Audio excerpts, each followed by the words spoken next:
The light teacher. At that the teacher appeared out of nowhere on the teaching platform, and he welcomed the light students to his class. The light students stood in rows in front of their chairs, and everyone paid attention as the teacher opened his prayer book and exclaimed that they would recite with him the psalm on page 23. The psalm was called Eternity. Eternity. I am here. I have always been here. I will always be here.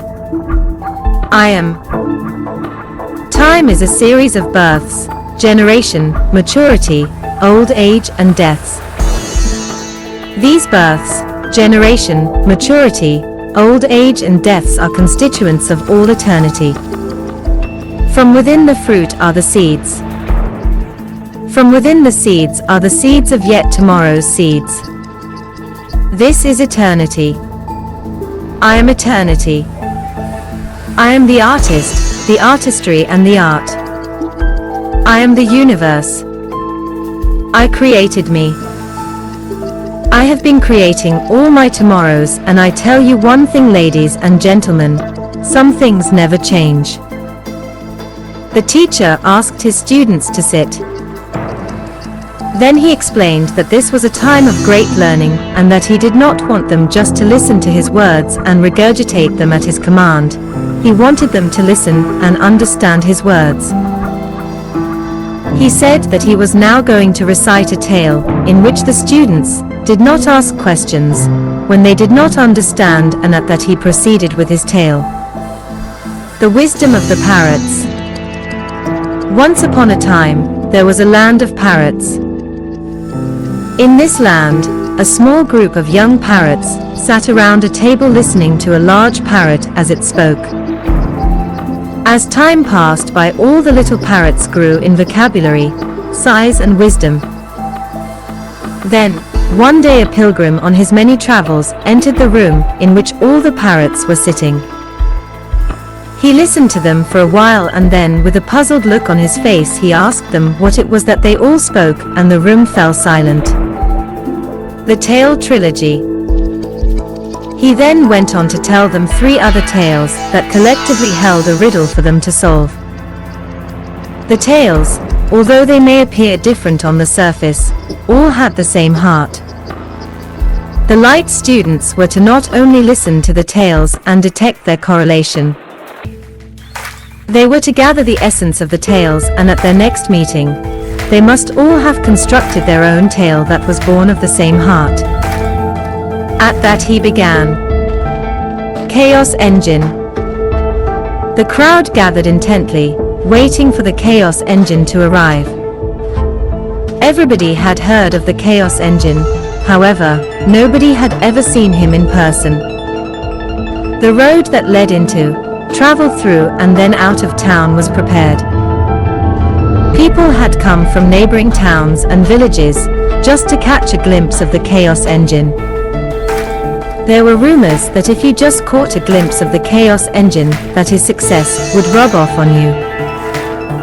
You would gain financial success, and would not have to depend upon luck to gain power, wealth and love. There were no children playing in the streets. There were no people chatting idly passing their day. The town had come to a complete standstill. You could cut the air with a knife, as everyone anticipated the arrival of the Chaos Engine.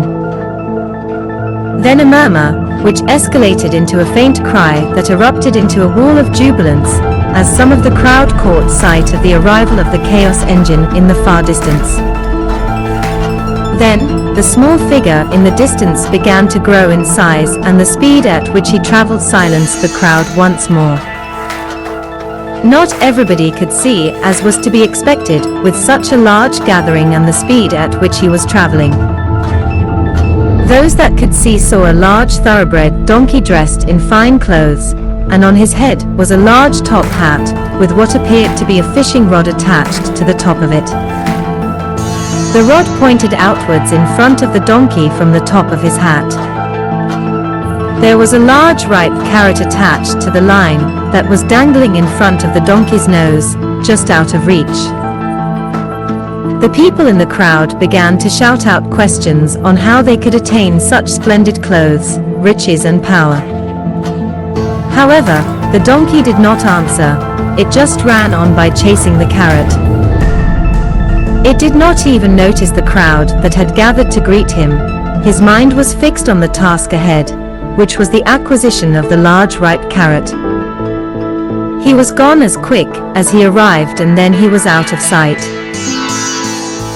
Some students asked their teacher, would the donkey ever get the carrot, and what was the point, and the teacher replied that it is that in life, people are always trying to obtain the carrot, and that in so doing they miss out on the true pleasures of what life can bring.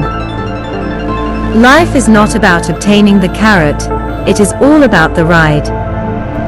One man and his dog. Once upon a time in a far distant land, a wise man lived in a forest. All the rich, poor, powerful and weak men and women of his land would travel to see him to obtain his great wisdom. They could see in his ambient lifestyle that he had found harmony with himself and his environment. All the visitors that came to seek him tried to give him gifts for his wisdom. However, the wise man refused their gifts. He was not rude.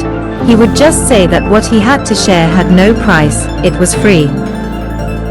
That everything that he needed to live a full, harmonious and lustrous life flourished in his beautiful forest. All he had to do was tend to the herbs, flowers, fruits and vegetables by separating them from the weeds, because of their destructive nature.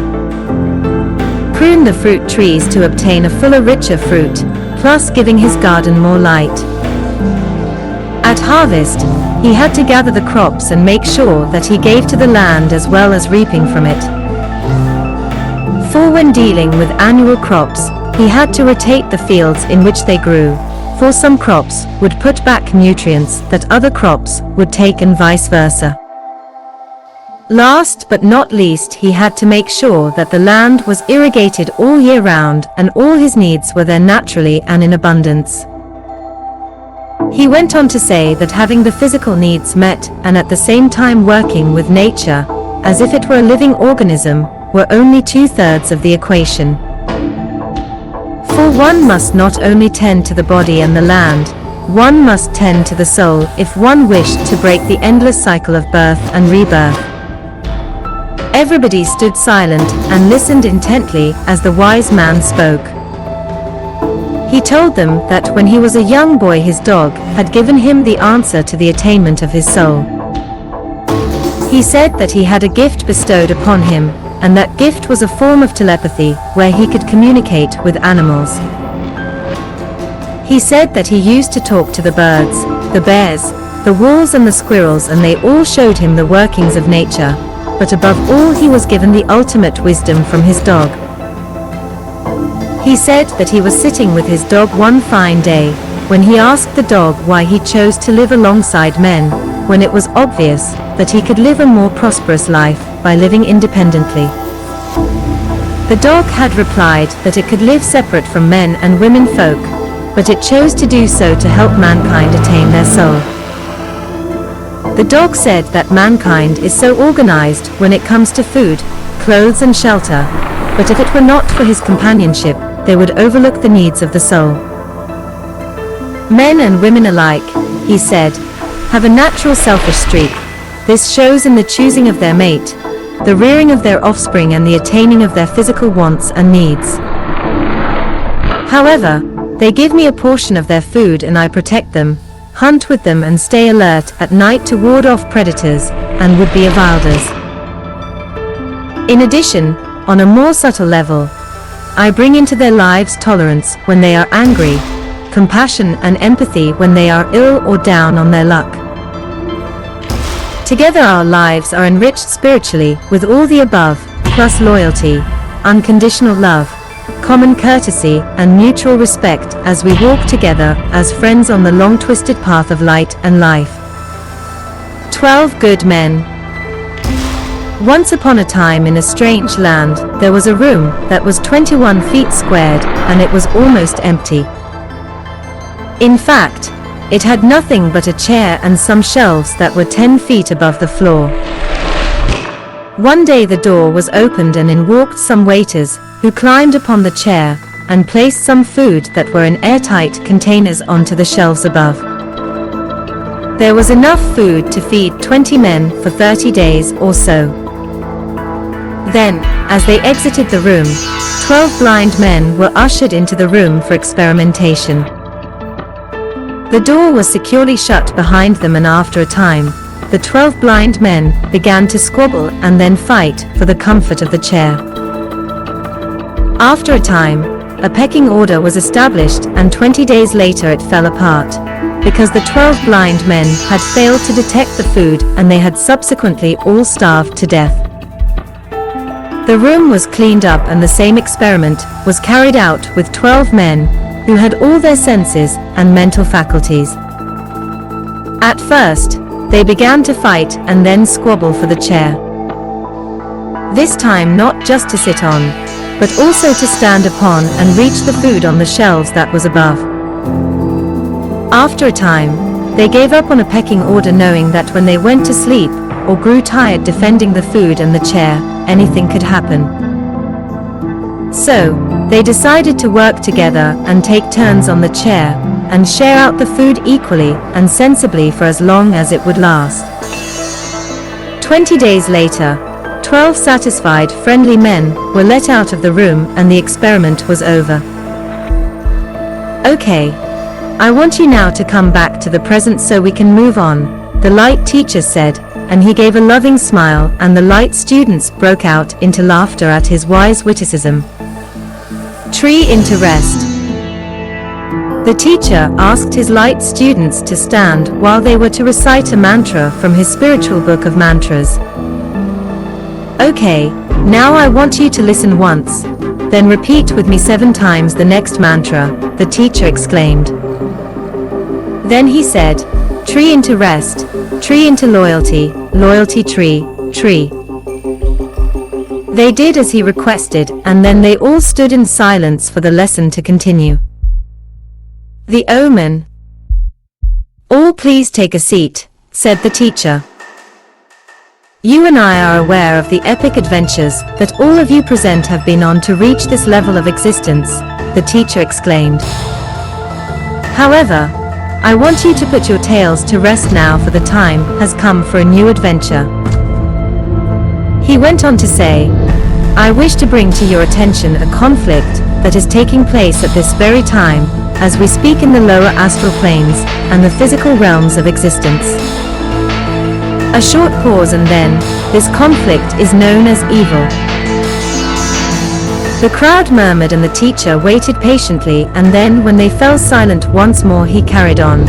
I know this seems ridiculous to higher beings like you, however, there is a conflict and it is far too difficult for the spirit guides of the lower regions to deal with.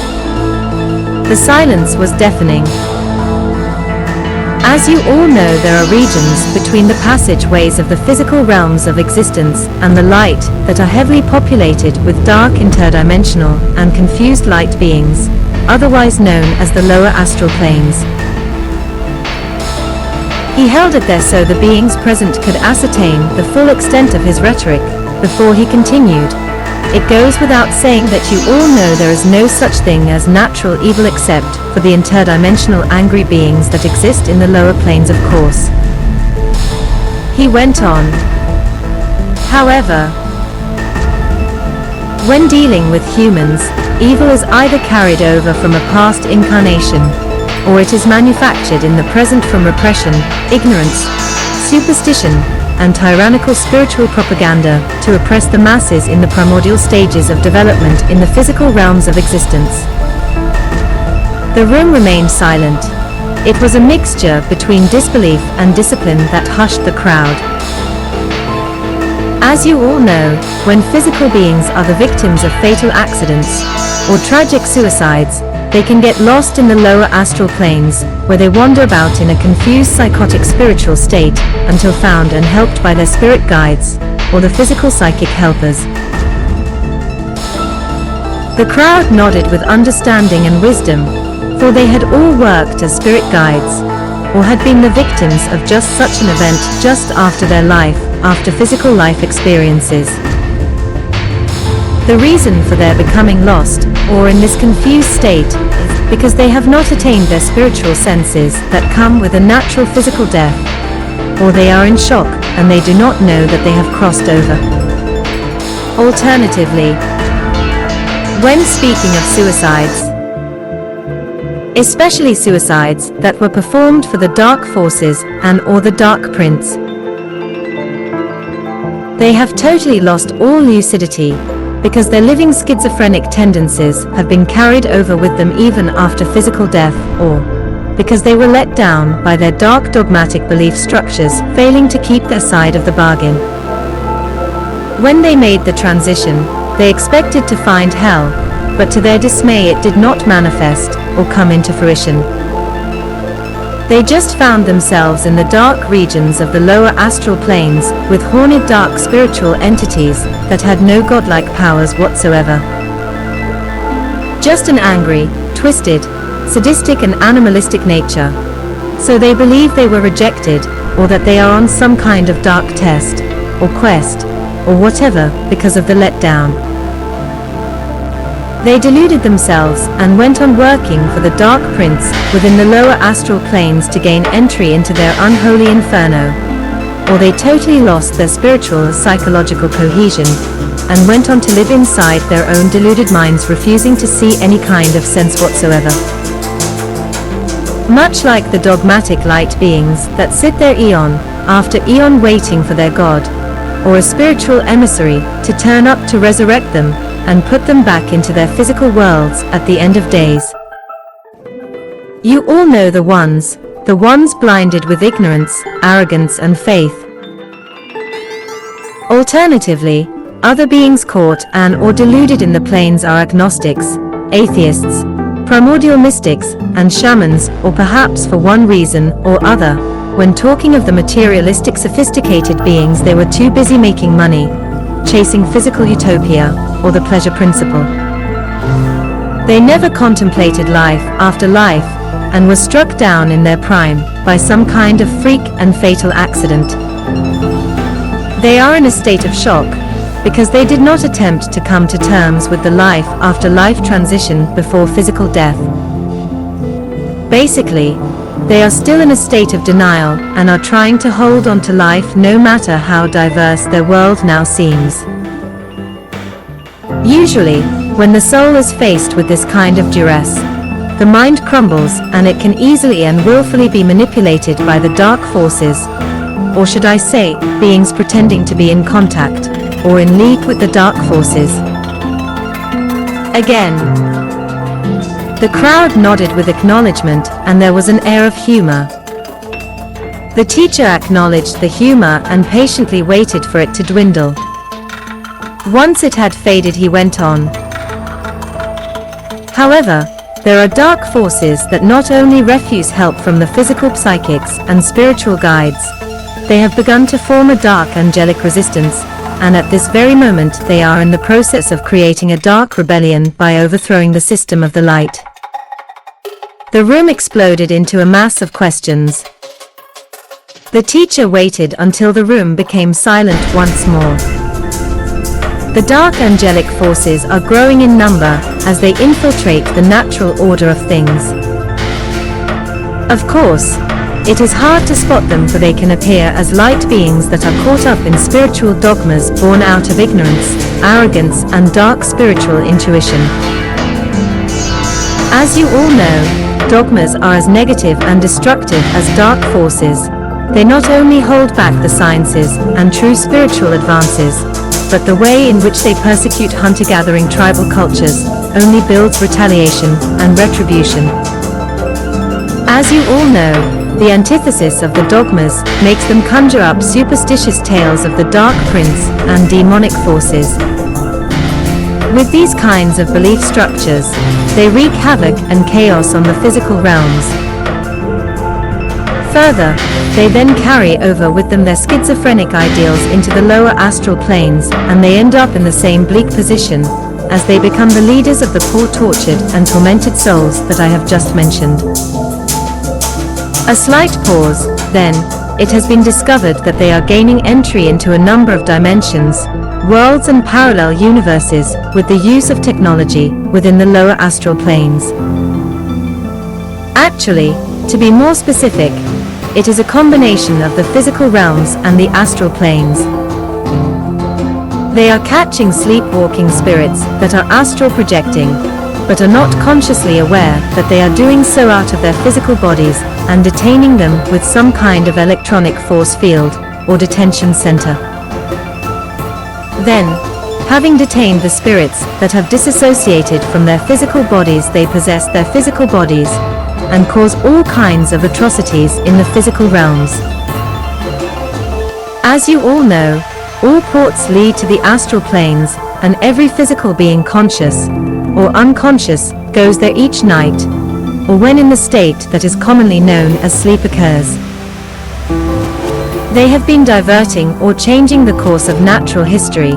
They have been possessing important historical figures and acting as if nothing is wrong to their relatives, friends, countrymen and women. They are fully informed on how to act and what to expect from their associates and citizens, so as not to raise suspicion or adverse political and spiritual opposition. Then, by making rationalistic, extreme utilitarian moral and social decisions, they have been transforming light cultures into the ways of the dark. As if this was not enough, they have been subtly slipping into key voters in democratic societies and worlds, thus changing the vote to their dark advantage. It is very difficult to detect exactly which voter has been possessed, for there are so many democratic societies and worlds to sift through. For example, if a society is taking a vote on what language to speak, or what nation or world to integrate or build an axis with, if the decision is swayed in the opposite direction of country or culture or whatever, a being that would usually be seen as a paranoid schizophrenic or cynic with no political connections or no social sympathy whatsoever can become a megalomaniac totalitarian dictator with a whole nation or world behind them. Other political and essential physical voters that have their second bodies detained in their astral prisons are not being possessed. To the normal physical beings in their physical worlds, they either appear to be in a state of catalepsy or are going through the stages of a nervous breakdown. It is difficult to see the wood for the trees, so to speak, because of the political, social and spiritual demands of their worlds or nations, so these states can be seen as in the natural order of things. If we interfere and get it wrong, then it is us that have thrown the spanner into the machinery. So, the only way of weeding out the true victims and put the natural rhythm back into their society and cultures is by dropping light beings into the dark regions of the astral planes. Once in the dark regions, the light beings are to begin deactivating these prisons, releasing the prisoners and placing them in an ethereal victim support center. For it is no doubt that these prisoners will be psychologically disturbed by atrocities, sadistic torture, dark promises and time distortion, so I will need some spiritual counselors to help liberate them from their traumatic experiences. Once they have been liberated from the prisons and their psychological torment, they will be questioned so we can locate post-prisoners that have become conspirators.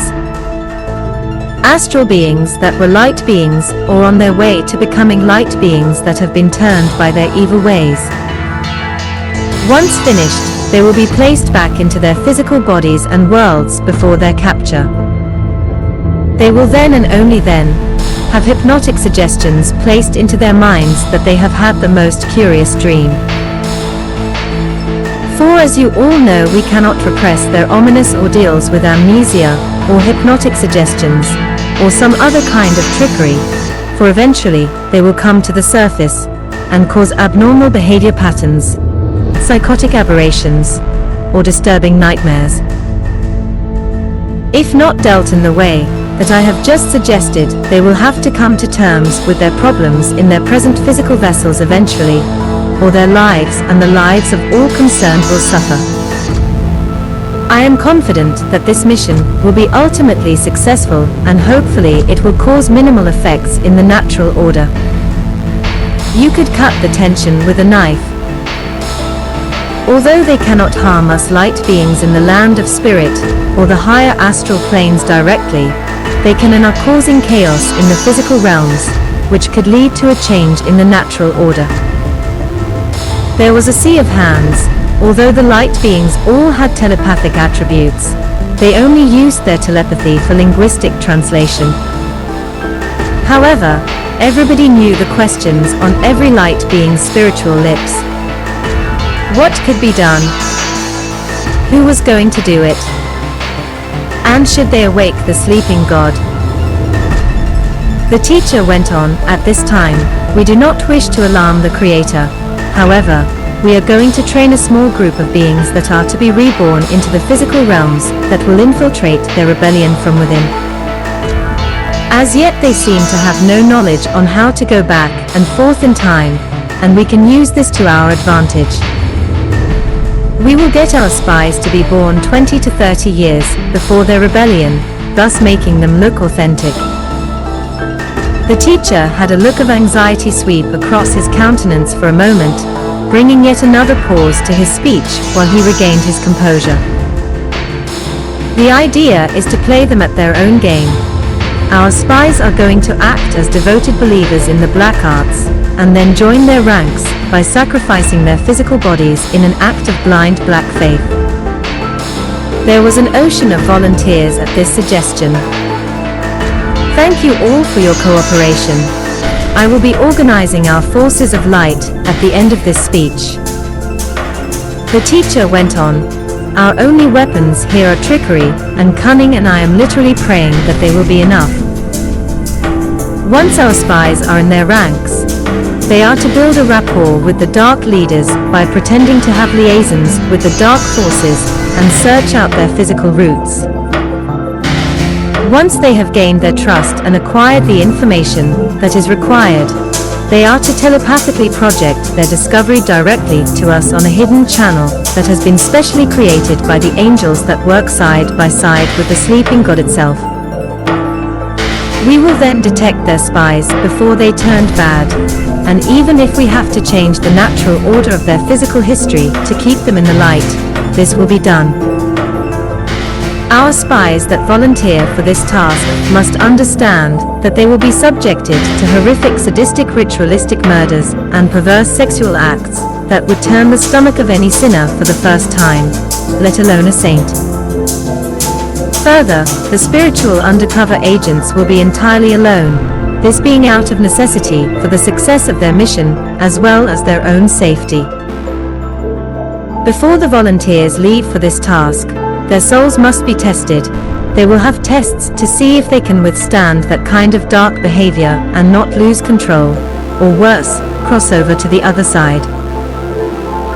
A short pause, and then, we will also be creating a diversion. We will have fully trained commando light beings dropped behind enemy lines, causing chaos amongst the dark forces' physical minions. However, although this is only a diversion to make it look like we are taking spiritual military action, the tasks performed will be played out with the utmost sincerity, because they do have a use. It is to give them the appearance of authenticity, and at the same time keeping the dark forces at bay with the ruse. The teacher stood up in a strong stance. He obviously thought he was too at ease for the seriousness of the situation. I am well aware that this is totally averse to our natural cause. However, when one with sincerity, both the former and the latter can and will affect them simultaneously. The idea is that we scare the hell right out of them, thus forcing them back to the light, and at the same time protect our spies that have infiltrated their ranks. He took a breath, then proceeded.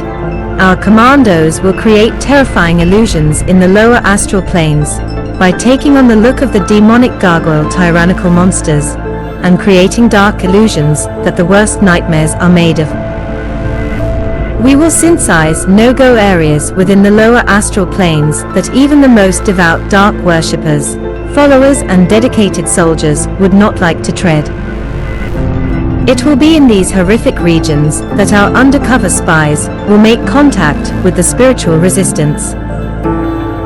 They would appear to the Dark Lords to be totally dedicated followers of the black arts, venturing beyond the beyond, so to speak. For the first time since he had begun, trepidation found his lips. Further, our commandos will single out, then detain the astral bodies in similar detention centers that they have created and are currently using. Then they will possess the dark forces, devout leaders' physical bodies in the physical world, making them appear that their main intention is physical power and wealth. If this has no effect on their notoriously dark devout stature, we will carry on possessing them and act as if they have seen the light and swapped sides. I hope that we will get their major leaders and all their devoted followers to cross over into the light with them, for as you know 99.9% of these kinds of beings are just looking for adverse institutions of which to get involved with and or follow. Nonetheless, if we cannot succeed, then as I stated before, we will go against the natural flow of things and change the course of history. I know that we will be creating paradoxes, but sometimes risks have to be taken. I assure you all that careful consideration and contemplation will be taken so as not to cause too much of a paradoxical problem.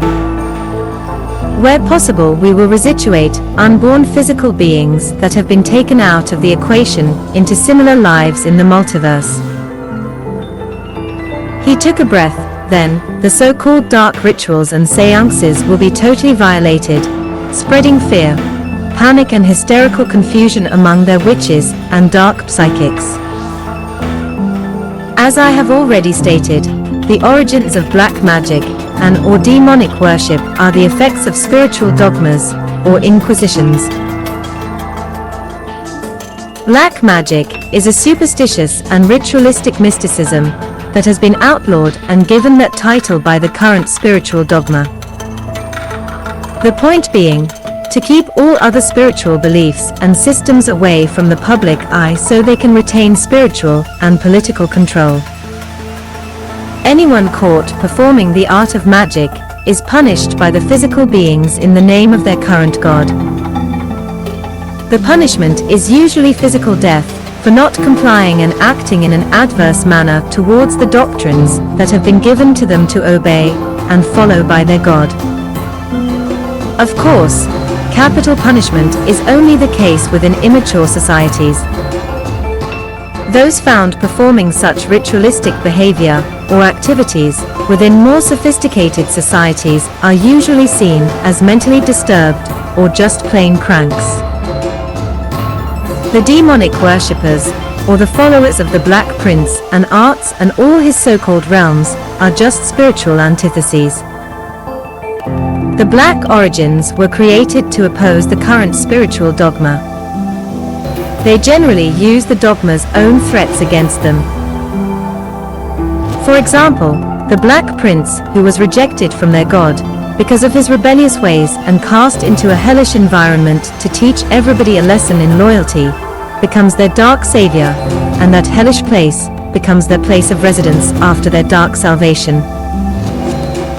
So black magic and demonic worship is nothing more than antithetical hype or collective schizophrenic episodes, which is reinforced by the summoning up of the lower astral beings who have a demonic semblance, but wield no powers, apart from the power of suggestion. However, when our light beings conjure up our synthetic demonic anomalies, even the most devout or psychotic psychics and witches will seek out God as a savior or for repentance.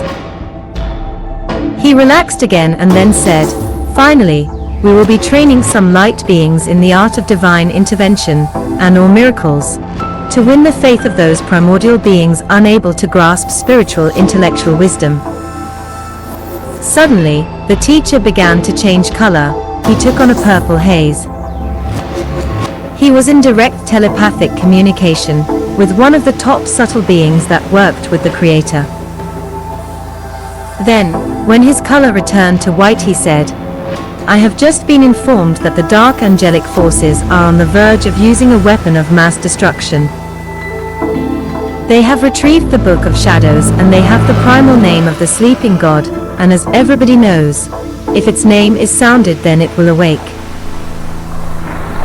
So, in a nutshell, they now have the potential to awake the sleeping god, and if that happens, everything that has ever been created goes down the drain into non-existence. Not only us, all of creation, but also the sleeping god will slip back into the void.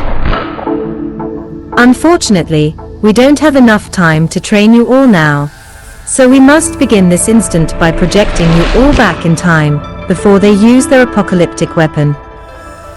The room nearly exploded with terror at this last statement. The teacher stood bolt upright, as he waited for silence among the chaotic crowd. Then, the room fell silent once more. The teacher stood silent among the silence for a brief spell. Although to every subtle being present it seemed like an eternity within eternity, then, he eventually said, "There you have it, my subtle friends. Deception and the addition of an authority figure, and the truth can be bent to misguide or beguile. Every subtle being knows there is no such thing as evil. There is only confusion born out of hate, rejection, or deception. Every entity wants peace in its heart, and the only way to attain that peace is to treat everything that you encounter, animal, vegetable, mineral and ethereal, with utmost respect. Basically, I was joshing you, now let the lesson commence." The ethereal calculator. The light room shook with the sound of laughter, and then after a short spell, when the laughter died out, the teacher began their next lesson with a task. In front of each light being a box manifested, with their names on it. On the box in distinct words it was written a unified field wave, a particle ethereal simulation device. He then said, "I know you must all be wondering, what on ether is this device that has just manifested into your laps? Well, in simple terms, this device is an ethereal calculator."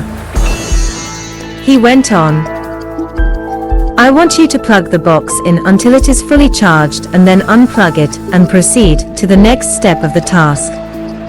He took another break and then, "I want you then to push the green button on the left-hand side of the box.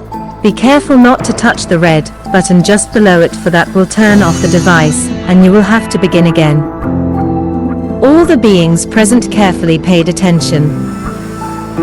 As soon as the green button is pressed, the simulation of creation is set in motion.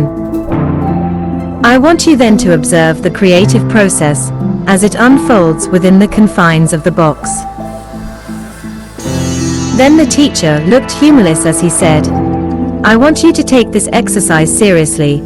There is no room in my class for practical jokes, unless it's me, of course, for you only have one chance at this and your future depends on how you score at the end of the lesson." Everybody totally understood the full gravity of his last remark. On your box is a socket in which to plug the lead that is attached to your headsets, which are manifesting in your right hands now. Suddenly everybody had their headsets in their right hands, just as the teacher proclaimed. The headsets are a utility where you can visualize your expanding universe as it unfolds. The crowd was focused on the teacher as he spoke. On the left-hand side of the box are a series of buttons designed for divine intervention, so you can help your universe as its beings progress toward their synthetic light state. The beings remained in absolute silence as the teacher went on. Your headsets have panoramic universe vision. This gives you the power to focus anywhere and on every channel at one time. This gives you optimum potential, as your simulated potential light beings integrate with each other on an interstellar, galactic, multiversal, and multidimensional basis. The class was in or at the task ahead.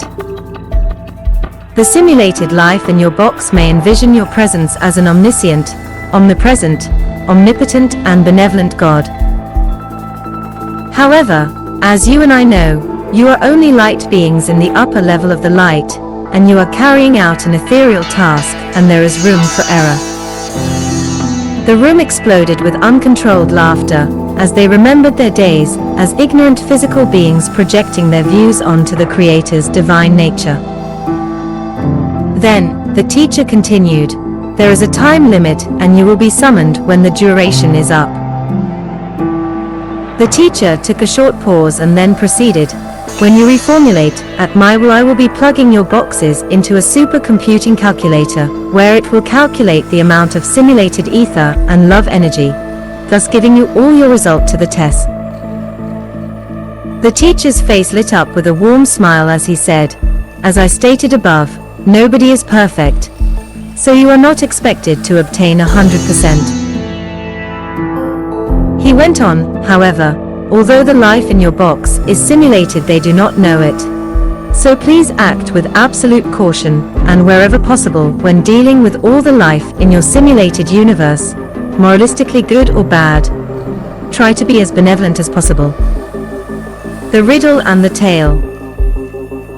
The teacher then cleared his ethereal throat once or twice and then said, "I am now going to give you a riddle and a tale which I want you to meditate on for a brief moment. The riddle will not be that complex to solve, especially for light beings of your quality. I want you to solve the riddle, then hold it in your minds whilst I proceed to tell the tale.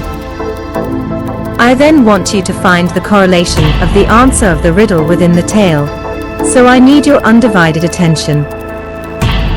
When I speak again, after a short pause, I want you to project your answer onto the telepathic receiver, which is that little ecliptic orb on the desk to my right." He then proceeded with the exercise. The riddle. There was a carpenter and a scholar.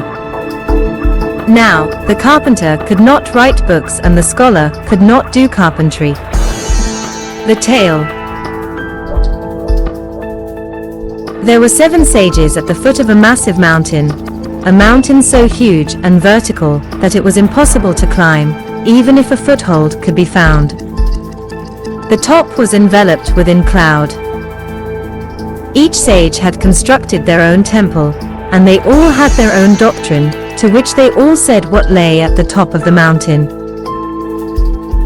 He took a short pause, either to collect his thoughts, or to allow his students to keep up, and then he proceeded with his spiritual enigma. Many a pilgrim came from lands of near and far when they were at a time that was close to death to listen to the sage's hypotheses. Each sage would proclaim that there was only one truth, and that his or her hypothesis was that truth. The pilgrims would listen to each sage one at a time in succession, and sometimes as many times as 3 or 4 until they would decide who had the answer to what lay at the top of the mountain.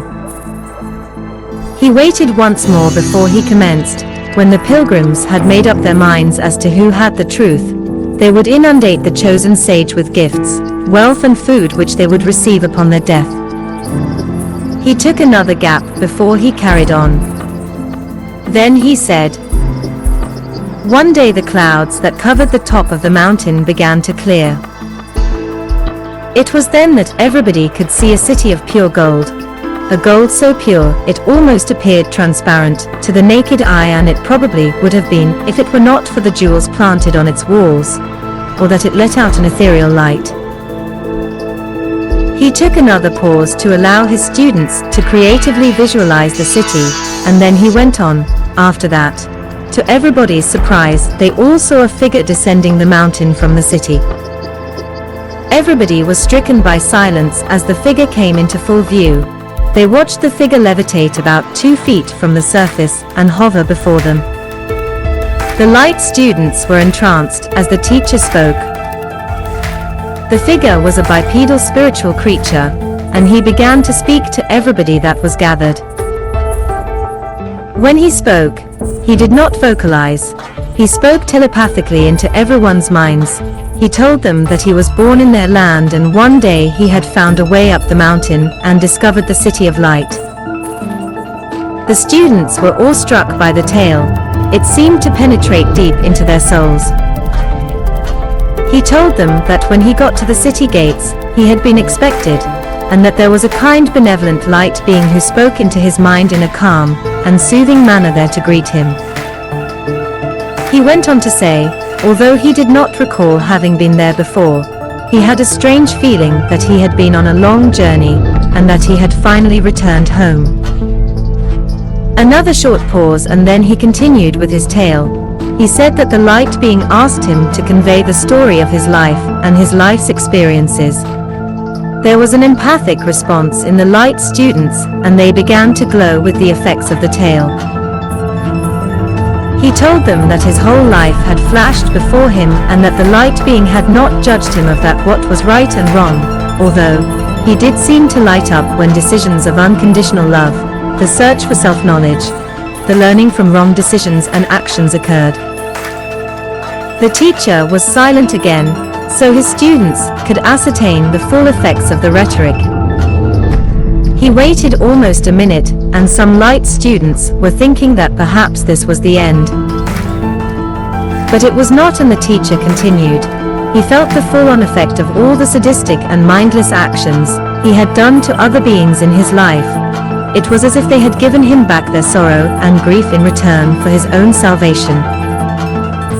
The light students were drunk as they relived their own mistakes from their physical incarnations, feelings they thought they had resolved long ago. The teacher let the light students wallow in the consequences of their immoral actions from their own physical incarnations for a short spell, and then he went on. He felt the grief of losing his loved ones once again, and it felt as if he was losing the battle for his sanity. He tried to hold on, but his attempts were futile. So he finally let go, and like a cloud of smoke in the wind his mind swirled, then scattered. Then, he had an overwhelming sense of love, peace and joy encompass his whole being. The teacher paused again.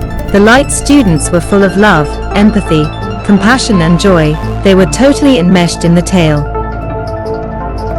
Then, the teacher continued. He then saw his parents and deceased relatives and friends approach him, and they all rejoiced at their reunion. They relived their pasts, and they bathed in ecstasy and nostalgia as they reminisced. The light students were all totally absorbed in the midst of the tale as the teacher went on. His companions then told him that they would see him again later on, as they all had duties to perform.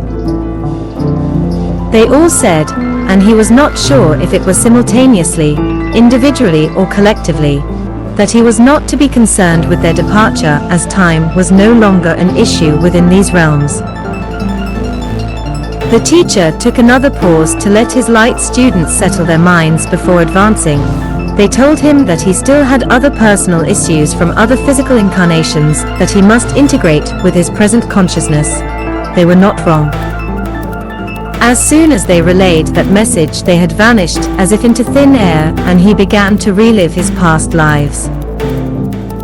There was no pain from his ill actions in other lives, for he had dealt with them before when he was in the cyclic transitional spiritual stage that comes with reincarnation. The light students were all ears as the teacher persisted with the tale. He had lived many lives, and he was not limited to one planet, universe, or dimension. It was totally compelling. He had been a beggar, a thief, a rich man, a shepherd, a scholar, a sailor of the seas, a captain of a starship, a priest, a saint and a sinner, a womanizing drunken gambling fool, an actor, an artist, a carpenter and a musician. Yes, he had been rich, poor, famous and infamous, and all their polarities, no matter how diverse or adverse one could get. It seemed that he had lived them all. The experience was exhilarating and overwhelming, and it cannot be fully ascertained by mere mortal ears. However, he said, your time will come when you will experience all that I have said, so I will not continue with my personal adventure. I will now explain to you all the reason for my presence." The teacher continued, "It was then that the levitating visitor revealed its true form, and everyone present recognized the being for who he truly was." Another short pause, and then he carried on, "At the recognition of the being, everybody instantly fell to their knees." The light students were glued to the tail as the teacher went on. The messenger told them to stand and that all were equal under one spirit, one God. He told them that the way to serve was to find what was deep within their hearts.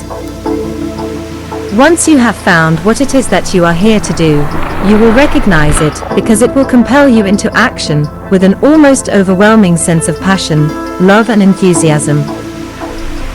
However, do not lose your sobriety, hold on to your lucidity. Then, find out what techniques or knowledge you must ascertain to bring out this inner potential into your world. You will know if it is true service for not just you, but all people, and even your land will bathe in its light.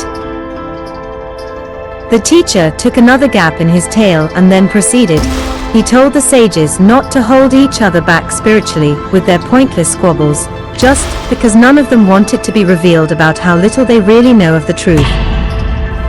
All of you have an aspect of a truth, which is not the truth.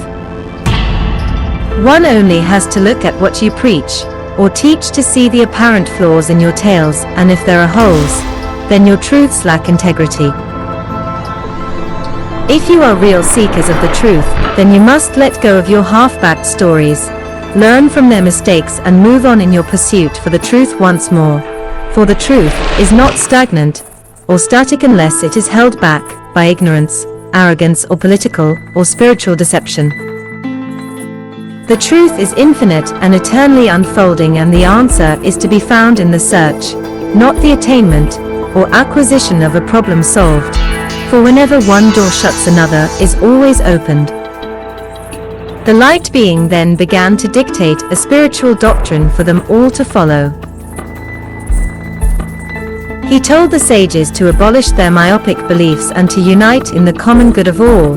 He also told the sages not to hold back the sciences with their technological adventures, and in turn, the scientists must not hold back the sages with their spiritual endeavors. He said that they must work together as a scientific spiritualism and explore space, parallel universes, and alternate dimensions.